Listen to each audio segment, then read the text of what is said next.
प्यारे बच्चों, आओ तुम्हें सुनाएं सारा नानो एक कहानी।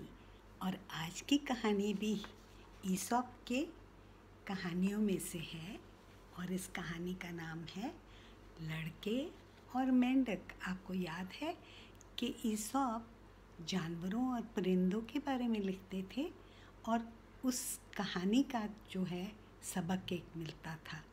तो आज की कहानी सुनाती हूँ आपको। लड़के, ये देखो, लड़के और मेंढक। एक दिन कुछ शरीर लड़के तालाब के किनारे खेल रहे थे। इस तालाब में मेंढकों का एक खानदान रहता था। लड़कों ने पत्थर उठाकर तालाब में फेंकने शुरू किए। बच्चों को इसमें लुत्फ आ रहा था। बच्चे तो है ना, वो शरारतें कर रहे थे, उनको अच्छा लग रहा था, पत्थर फेंक रहे थे तालाब में।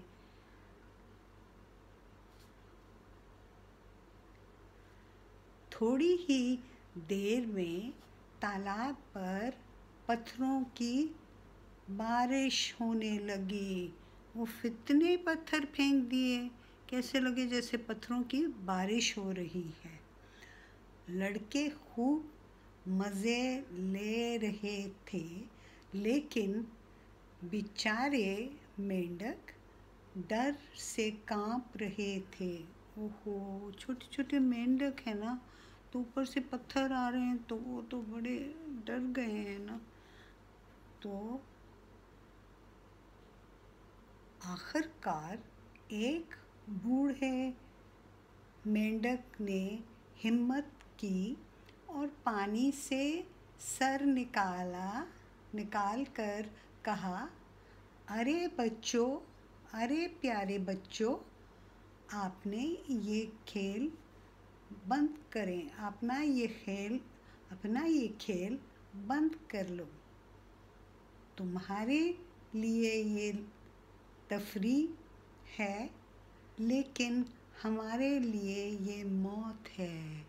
हमारे लिए हम जख्मी हो सकते हैं, मर सकते हैं। ये पत्थरों की जो है ना, आप पत्थर फेंक रहे हैं इतने ज़्यादा, तो आप ये खेल बंद करें। ये आपके लिए खेल है, तफरीह है।